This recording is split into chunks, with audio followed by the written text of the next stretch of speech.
Alam nyo na yata ang balita na at any moment, wala na po tayong prangkisa ngayon, okay? At any moment, pipirmahan na ni Martin Romualdez ang warrant of arrest ng ating pinakamamahal na pastor, Kibuloy. We need to pray at hindi natin hahayaang manipulahin nila ang ating batas. Yes! Sila korte. Ang nangyayari ngayon sa Congress, mas pinapamura nila ang pumapatay sa ating mga sundalo at kapulisan. Walang iba kundi itong PNPA. Mas mahal nila yan isa ating nagmamalasakit at nagmamahal na Pastor Kibuloy. At saka pala, forgive me for the other night na nakapagmura ako. Kasi hindi ko po kaya na itong Robles na to. Ngayon hindi ako magmumura, pipilitin kong kagatin ng aking dila. Dahil prayer rally ito. Pero, nakita nyo naman po, sabi ni Senator Tulfo, which medyo na uuligligan ko dahil nung iniimbisigahan niya si Robles sa Senado, biglang nawala. Tumiklop pagkatapos ng executive session. Silang dalawa ni Senator Pimentel. So hindi ko alam kung anong nangyari. At ito naman, yesterday, sinasabi niya na mayroon siyang nakuha from the PCSO list ng mga winners na may isa doon na loan debtor na 10 times nanalo in 1 month. Uy!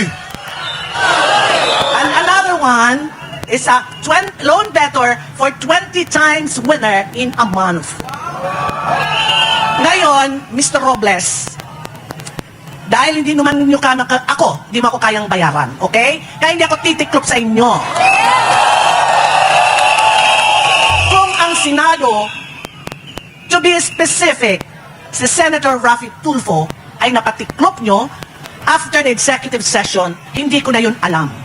Pero ang Sandracam, hindi kita titigilan hanggat hindi ka bumaba dyan sa pwesto.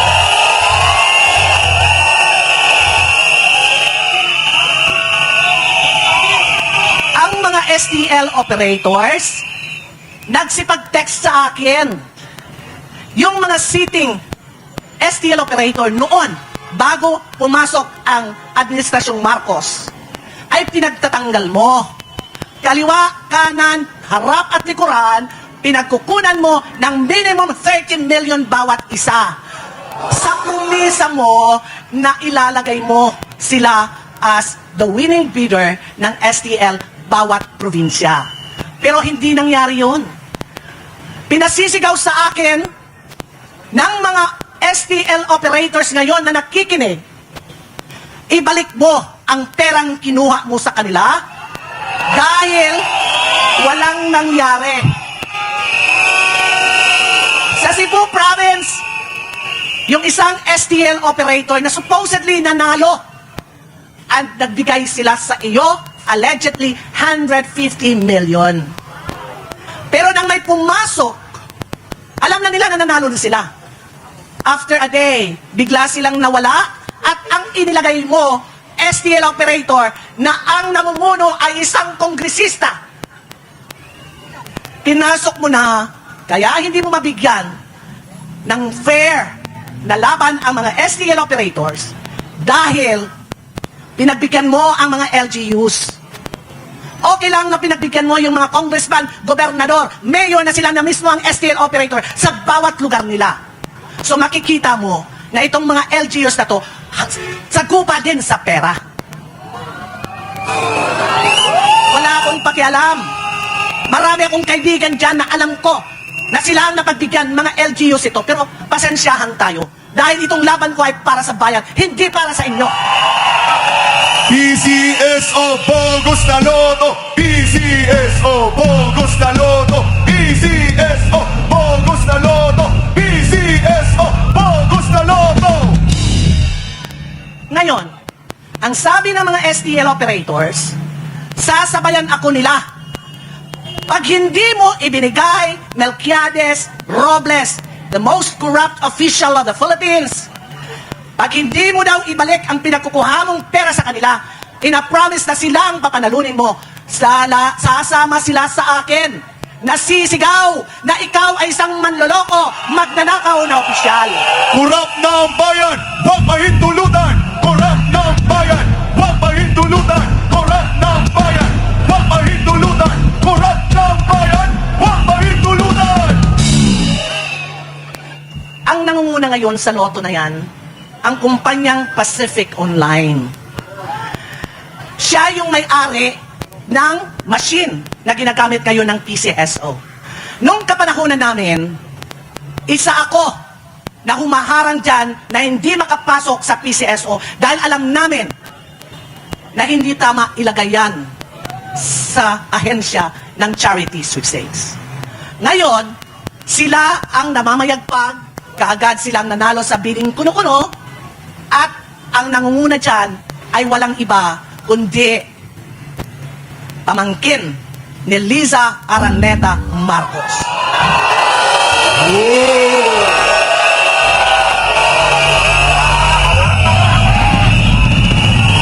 Magnanakaw! Magnanakaw! Magnanakaw! Magnanakaw! Magnanakaw! Magnanakaw! Ang STL na lang ang medyo may credibility. Pero ang mga may-ari na yan ngayon, sabi ko nga kanina, congressman, gobernador, mayor, sila ang pinanalo nitong si Melquiades Robles at nakalimutan niya na yung pinagkukuhaan niya ng pera, kaliwa, kanan, harapan, likuran. Isauli mo, Robles. Isauli mo, makakarma ka niyan. PCSO manloloko! PCSO manloloko! PCSO manloloko! PCSO manloloko!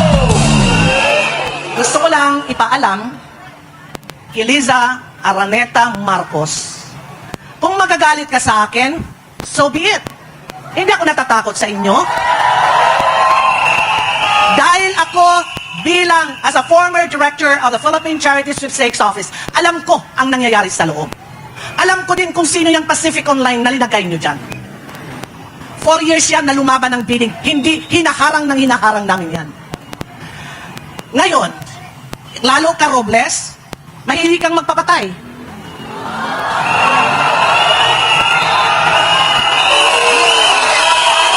Akala nyo o akala mo may takot ako sa'yo? Ni katiting, wala akong takot sa'yo. Hindi kami takot! Hindi kami takot! Hindi kami takot! Hindi kami takot! Hindi kami takot! Hindi ako miyembro ng Senado na kaya nyong ganyan-ganyan ng pera nyo. Yung pera nyo galing sa 20 pesos ng mga maliliit na kababayan natin na nag-aspire maging milyonaryo na hindi na mangyayari yon dahil kayo mismo ang humahalon ng pera ng mga mahihirap. PCSO manloloko! PCSO manloloko! PCSO manloloko! PCSO manloloko! Now, Melquiades Robles, kung si Maharlika, pinupuntahan nyo at gusto nyong ipakatay. Ako nandito sa Pilipinas, at ito, pakikinggan ng pulisya at ng Armed Forces of the Philippines. Pag may mangyari sa akin, kayo, ikaw, Melquiades at Liza Araneta Marcos ang mananagot at si Martin Romualdez.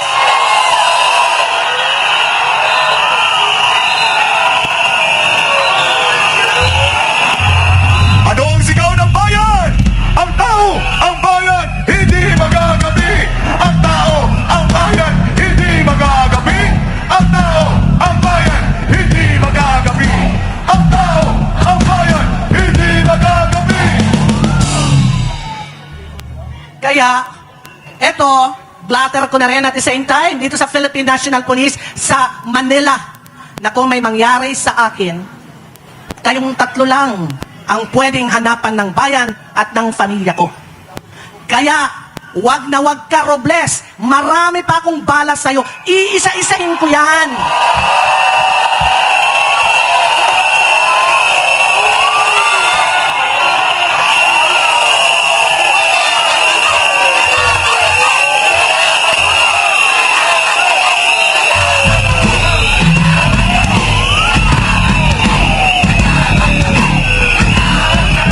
Lalaban kami! Lalaban kami! Lalaban kami! China-challenge kita. I'm challenging you, Melquiades Robles. Kasama ng amo mo. Ipatawag niyo ako kahit saan. Pupunta ako. Basta tayo-tayo lang. Walang mga security. Tayo lang, haharap ako sa inyo. At iisa-isahin ko sa mukha nyo ang pandurugas nyo sa sambayan ng Pilipino.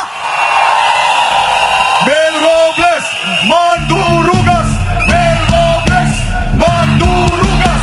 Mel Robles! Mandurugas! Mel Robles! Mandurugas! Ang mga lotto operators na naghihikahos, tinanggalan nyo ng mga prangkisa dahil dyan sa Pacific Online. Ilang pamilya ang ginuto mo, Robles, dahil sa katakawan mo sa pera. At ang iyang pera na yan, naggaling sa mga maliliit na tao, ibinibigay mo sa mga malalaking tiyan-tiyan sa Malacanang. Magnanakaw! Magnanakaw! Magnanakaw! Magnanakaw! Magnanakaw!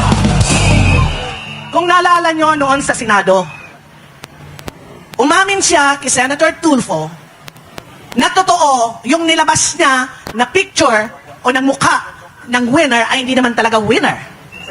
Kasi ang sagot niya, dinedepensahan lang daw niya o pinoproteksyonan niya ang mga winning ticket holders. Mr. Robles, nung kapanahonan namin, ako ilang beses ako nagbibigay ng cheque sa mga winning lotto tickets. Hindi naman namin tinatakpan ng mukha. Yun nga lang, hindi naman pwede namin ibigay ang pangalan. Totoo yun, protection. Pero, kinukunan namin ng mismong PCSO ang mukha ng tunay na winner. At sinasamahan namin doon sa baba, sa land bank, para mag-open ng account. Na ang bibigay lang, ang kukunin lang nila, let's say, nanalo ng 40 milyones, bibigyan, ina-advise na namin na mag-cash ka lang ng 2 million, at yung lahat, ilagay mo sa bangko, pagdating mo kung saan ka mang probinsya, doon mo na i-withdraw. Ikaw, naglabas ka sa media. Hindi naman tunay na winner. Dahil lang sabi mo, you're protecting the identity of the winner. That's bullshit, no? Malag na naman. Hindi ganyan, Robles. Ang totoo niyan, ang tunay na nanalo noong Disyembre ng ilang milyones yun, kayo-kayo. PCSO Bogus na Loto! PCSO Bogus na Loto! PCSO Bogus na Loto! PCSO Bogus na Loto! Now, I'm challenging you, Mr. Melquiades Robles, to face me in the Senate. At doon, manglalaman ng buong Pilipinas at ng buong mundo, dahil ako, hindi ako magpapa-executive session. Kung ano ang batak ng bibig ko, ilalabas ko sa Senado. Ngayon, hindi mo din ako kayang bayaran. At hindi mo rin ako kayang takutin. Ilagay mo sa tuktok mo, Robles, at ng amo mong si Liza Araneta Marcos, you have all the power right now. Pero pare-pareho lang tayo. Isang bala. Hindi kayo kumakain ng bala. Hindi rin ako kumakain ng bala. Pare-pareha tayo, bigas ang kinakain. Yes! Pero kung gusto mo talaga, kasi hindi ko naman ikaw kilala personal, nakikita ko lang yung itsura mo. Yung itsura mo pa lang, itsura na ng goods. Yung itsura mo pa lang, hindi ka itsurang GM ng PCSO. Yung mukha mo pa lang na digilig dyan. Ang dami mo ng pera, ipaayos mo muna parang maging gwapo ka. Mel Robles! Magnanakaw! Mel Robles!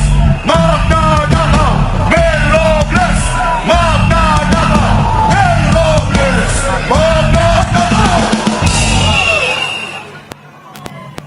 Hindi kita titigilan. Ano ito? Kung sa, iisa-isain ko lang, hindi ko ibubultsak ngayon. Iisa-isain ko para hindi tumigil ng tililing mo, makinig ng boses ni Sandra Cam. Ipagtanong mo ako dyan sa PCSO kung paano ko inilaban ang mga empleyado. Tanungin mo lahat, pati yung rank and file. I earned the ire of our GM dahil to the max ang aking pagdepensa sa mga empleyado na pinagtatanggalan ng kung ano-ano. Ngayon, Mr. Robles, uulitin ko ulit na manawagan sa buong Pilipinas na please, yung 20 pesos nyo na itataya, ibilin nyo na lang ng bigas, ipakain nyo na lang sa pamilya nyo. Wag na wag nyong tataya habang si Robles ang General Manager ng PCSO at ang administrasyong ito. Wala nang tataya! Wala nang tataya! Wala nang tataya! Wala nang tataya! Wala nang tataya! Wala nang tataya! Ngayon, before I came here, I received a text from PCSO employees. Ang sabi daw ni Robles, sira ulo yung Sandra Cam na yan. Bakit pinatitigil na magtaya ng loto na mawawalan ng ayuda ang PCSO sa mga mahihirap? Gulgul mo! Ang binibigay nyo is only 1,500.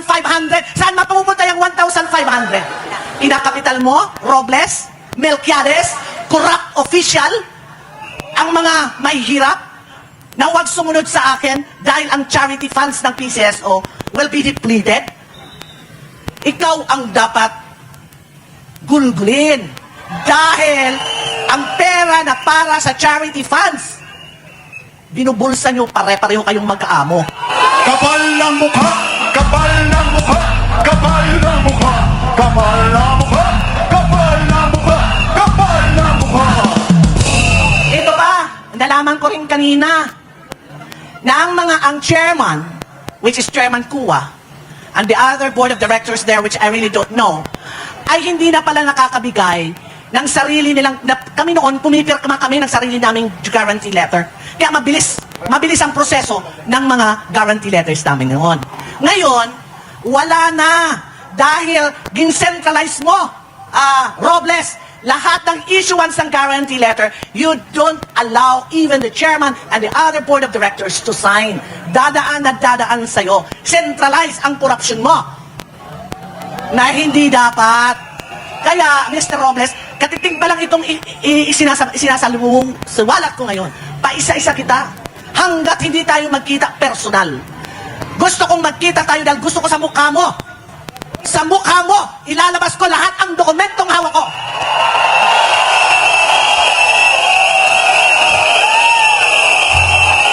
Again, I'm not a senator. I'm not a congressman na kaya mo bayaran. Uulitin ko, kahit nag-deal ako ng asin dahil galing din ako sa hirap, never nyo ako mabibili. Yes! So, uulitin ko ulit, bago na naman ako, may isi-share ako sa inyo ngayon na napakasakit. Diba? Sabi ko sa inyo, galing ako sa aking probinsya sa Masbate. Hindi ko alam, ng aming probinsya ay puno na rin ng droga. At 10-year-old, 10-year-old na bata, nagdi-deliver ng shabu. Ang nanay ngayon nakakulong. Okay? Sa city, Masbate City, sa pier, a 14-year-old, may dala-dala ding shabu sa pier. Delivery papunta sa isang sasakyan doon sa dagat. Ang ibig sabihin, ang droga ay talagang grabe na. May nakapagsabi nga sa akin na yung isang taxi driver, kahapon, may naisakay. Nagpaikot-ikot dyan sa Pandakan. Pagbalik, at sabi sa driver, bye, antay ka lang. Pagbalik, nagpahatid na naman kung saan man siyang impyerno ihahatid. Alam mo kung anong binayad sa taxi driver? 1 sachet of shabu. Dahil wala daw siyang cash, kaya shabu na lang ang ibinigay niya sa driver. Which ang driver nanginginig, hindi tinanggap yung shabu na yan. Ngayon, President Bongbong Marcos,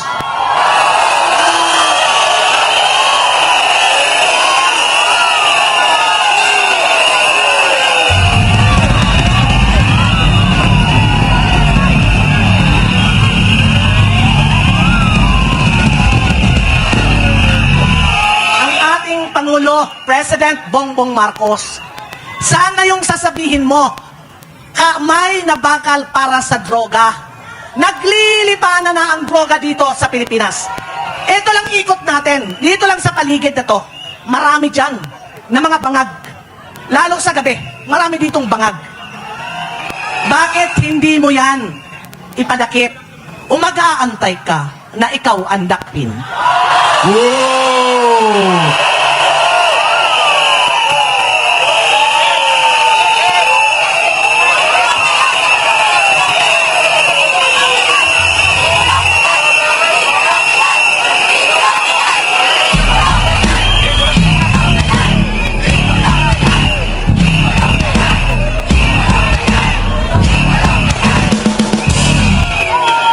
Noong kapanahonan ni Pangulong Duterte, lahat takot. Takot lahat pagdating sa droga na yan. Ngayon, wala nang pakialam ang tao. Napakamura ng droga ngayon. Dahil ang namumuno ay walang pakialam sa sa taong bayan kung saan pupunta. Ang droga ay nakakasira ng ulo ng kabataan. Gusto nyo ba, mahal naming Pangulo, na ang next generation, pagbaba mo, ay magiging tulala at mga kling-kling-kling dahil sa droga? Mga durugista, itakwil! Mga durugista, itakwil! Mga durugista, itakwil! Mga durugista, itakwil!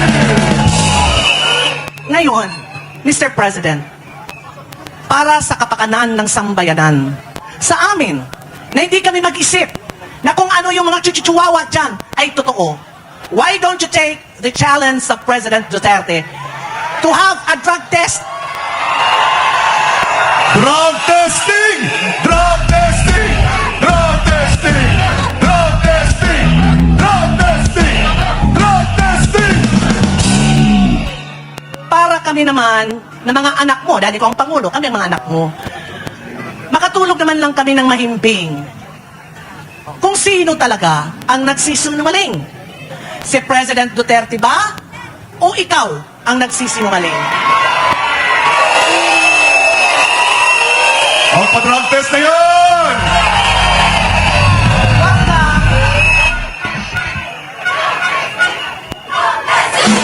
Drug test na yan! Drug test na yan! Drug test na yan! Drug test na yan! Yan lang po ang pakiusap ng bayan sa'yo, President Bongbong Marcos. Magsabay kayo ni President Duterte magpakuha ng drug test, hindi lang sa dugo, kundi pati sa buhok. Yes! Para, kung totoong hindi ka talaga drug addict o dili ka na bangag, ay at least, kampante kami na mamamayan at pwede mo kaming balikan. Ako I will accept. Kung ma-prove na hindi ka talaga bangag, hindi ka drug addict, ipakulong mo ako. Filean mo ako ng libel. Walang problema. Malayo yan sa tiyan. Okay?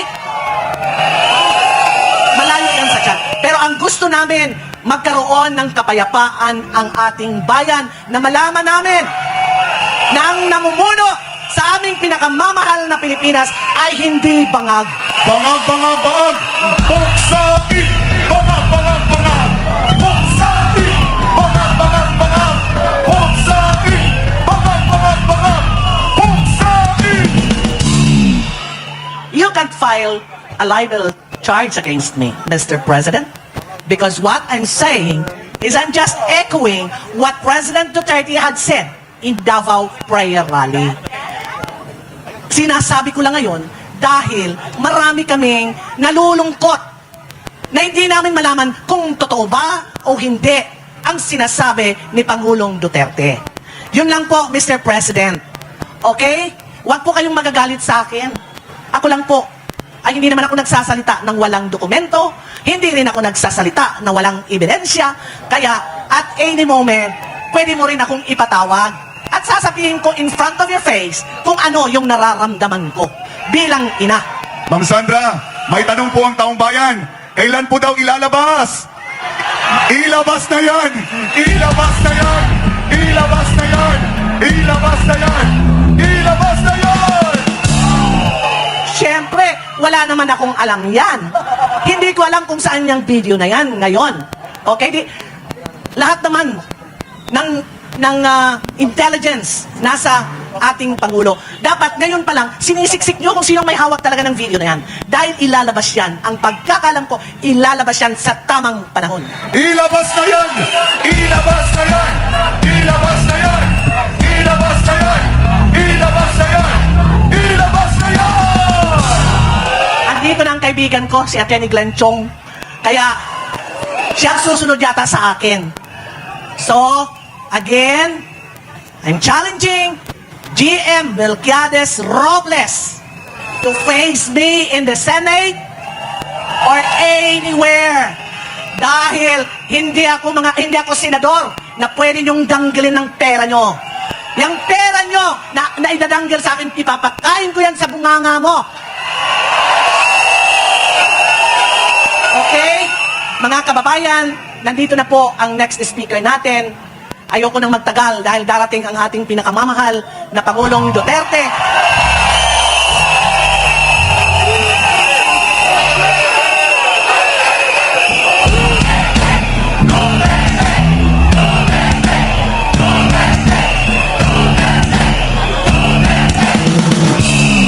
So bago ako po bababa sa entablado, uulitin ko ang panawagan ko sa sambayanang Pilipino na wag na kayong tataya sa loto. Wala nang tataya! Wala nang tataya! Wala nang tataya! Wala nang tataya! Wala nang tataya! Salamat po at ipagdasal natin si Pastor Kibuloy ngayon. Dahil itong gobyernong ito, walang utang na loob. Walang utang na loob sa mga Duterte, wala ding utang na loob sa SMNI.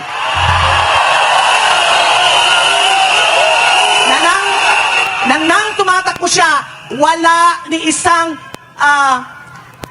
platform na nagsabi sa kanya na halika at ma-interview ka namin. It was SMNI who opened everything for him. Walang utang na loob! Walang utang na loob! Walang utang na loob! Walang utang na loob! Walang utang na loob! Yun lang po at magandang hapon po sa inyong lahat. We love the Philippines.